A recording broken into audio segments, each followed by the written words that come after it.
Hello everybody and welcome to yet another episode of Cape Rugby here on Cape Town TV. Coming up tonight, we'll take a look at the logs, the results, the fixtures. Of course, we've got a panel of special guests in studio. We'll speak to Stefan de Twee from Western Province Rugby. He'll give us our Evox nutrition update once again. Joey Salmons joins us. He's Western Province's #1 rugby referee, a host of competitions courtesy of the Leisure Group Hotels. Of course, Evox also giving away some competitions. But in studio with me, the panel tonight, Herman Abrams, Deputy CEO of Western Province Rugby. Hello, Herman. Good evening, JP. Nice to have you back. Thanks for having me. Mandisi Chanti from UWC. Hello, Mandis. Evening. Nice to have you here. And Pat Kuhn from Temperance, and of course a lifetime member at Temperance. Everybody knows you. Hello, Patty. Thanks, JP. Nice to have you Thanks, here. JP. Gentlemen, it's been an interesting week. I think we could probably start off straight away by looking at some of the results there, Mr. H. There's a couple of interesting predictions though, and I think it's going to be an interesting show coming up. But let's look at some of the results then. 21-18 for Villages over Durban. We had Marvin talking about Durban's possibilities last week. They were quite amped and didn't quite make it. Yeah, no, I think maybe the weekend was full of surprises. Yeah. I think it started with the Stormers, and a few other people's wheels also came off, like the Brumbies, like the Marties, like Durban. Even in Whistling Wheels, their wheels came off against Temperance. So quite a number of interesting results. Well, we get to Temperance in a second. Let's quickly look at some of the other results then in Super League A. Mr. H, let's stay with you then. Belhar, again, we've touched on this a few times now. They're new in Super League A, up against SK Warmers. SK Warmers are fiercely proud at the moment about their record of being in Super League A. But Belhar didn't quite cross the line this weekend, 23-12. Yeah, I think they, for lack of, the know-how in that competition, they could have pulled it off. There were quite a few chances that they had, but they got too eager to score. And at one stage, I was there at the game watching them, and it was nice to see Ismail Dolly, run somebody in from behind and tackle him, which looked like a sure try to me, but he was there. And what an amazing talent he is. He's a great talent. Ismail Dolly. Would have loved to see him get a few more opportunities on a global stage. I think he's done more travelling than most international players that we know of. Yeah. False Bay going, or at least getting a nice victory there over Helderberg, 25-15. They seem to be managing to maintain their composure week after week. Yeah, that's interesting. They did that for a long time last year also when they started off the season. And one is quite, things are looking up for them. There's quite a few other clubs that have got the same sort of, approach to the game. Make sure that we win, even if it's just about a victory. Yeah. And if you look at the results, all the results are very close, except one or two, but most of it very close. 28-19 for a UCT over Marties. I mean, there was a big derby match over the weekend then. Marties, the shock loss then. Yes, obviously when I inquired from them, just about before halftime, they were leading 19-3. And Bilius Potgieter, who's the guy in charge at Stellenbosch, I said to him, I just want to remind you that earlier in the morning a team also led 23 and they lost. He said, yeah, we are quite aware of that. Yeah. And it happened, It does happen. And Hamilton's 32-31 then over Vix. I suppose we sort of expected that result. It's not really it's a tight game. But it was close, yeah. 1 point. In the last minute, penalty for Hamilton's. Yeah. And they pulled it off. Patty, let's bring you into the picture here. Let's quickly, this is a Cape Rugby show. We feature, all rugby in Cape Town. So I'm going to take this opportunity then to ask you about the Stormers. What happened over the weekend? Well, again, if you're up 23-3 at half time and you lose the game, then there's something wrong. So it's a bit disappointing that we lost the game, but if you don't take your chances once again, it happens. And what a fantastic try then from Gio Aplon over the weekend, one of our absolute favourites here on the show. During the show tonight still, we'll be chatting to Joey Salman. He is Western Province Rugby's #1 referee. He's also on the panel of referees for South Africa. And I'm going to ask Joey, what was the story there with Gio Aplon and why it is that he was sent off and we got a penalty try? I thought you could just run for the ball. Maybe it's a different story. Gentlemen, let's look at Super League B. Mr. H, we had Sali Suka here over of course, last week's episode. I mean, he called it, eh? He called it spot on. A draw there. Belleville against Collegians, 21-all. Yeah, maybe we might get Sali back to make more predictions. Mandisi, you've been around a while now. You played at Kales River. I mean, so Kales River is in Super League B. Going down there to Tygerberg. This is, of course, before you moved to UWC. Kales River's potential in Super League B, is it just a step too far for them?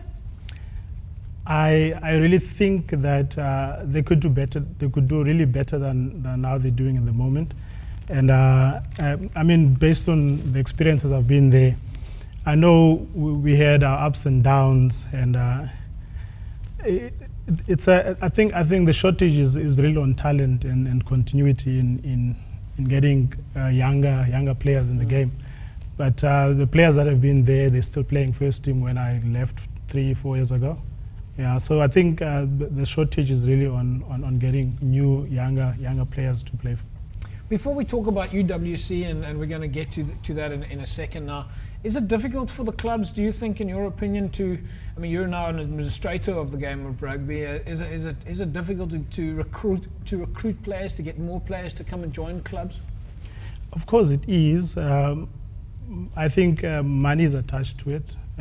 You're in Cape Town where bigger clubs really pay money nowadays to rugby players.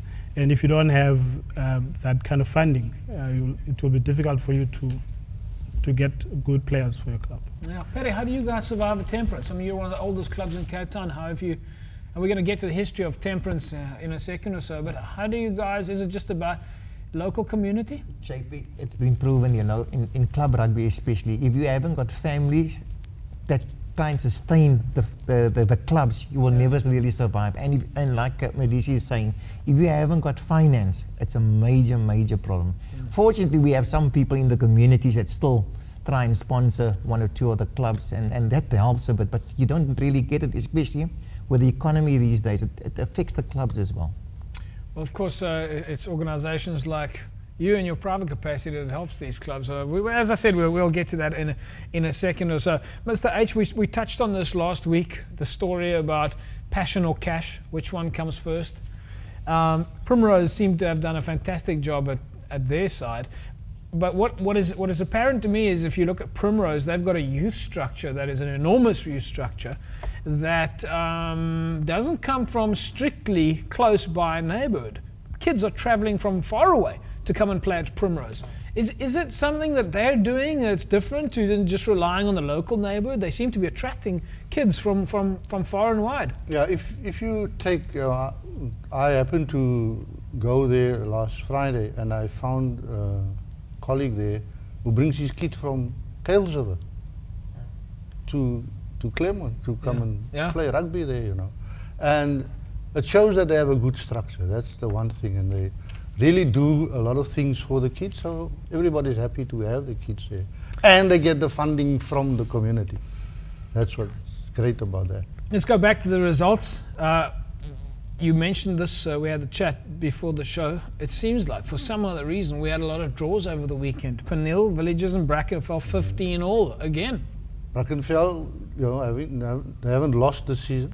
And then I said it's very difficult to play Peniel at home. Yeah. And you know, there is a draw and then a few other draws that came about, which is, it shows, you know, there's no easy games in any of these leagues.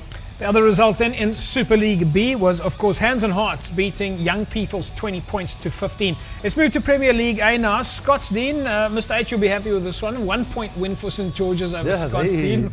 They just made it there. Yes, as you told us last week, your grandfather started that club. Let's move right along. Patty, you've known him for years. Does he always? He always talks about that. Elsu's over 40 points to 26 over Stelkor.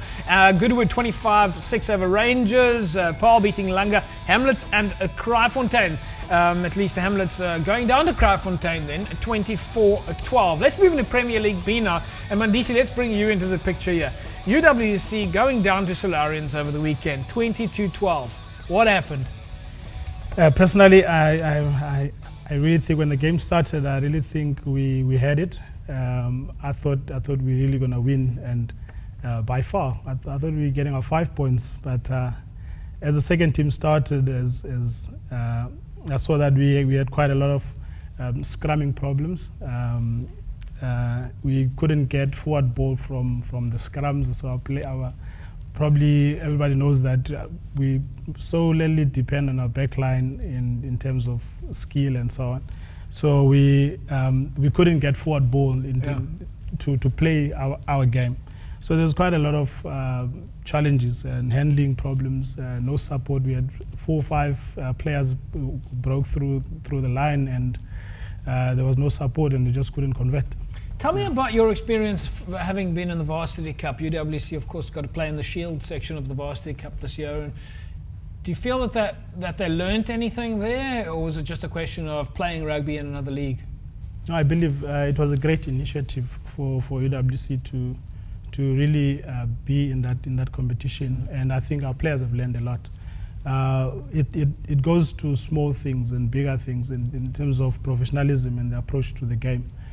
We've learned a lot. I think we played against other very big institutions, to make mention CUT in Bloemfontein, who I think we've learned a lot, and I think our players also have grown through the game, and it's not going to show now. I believe so. Over time, it will show that we've learned quite a lot.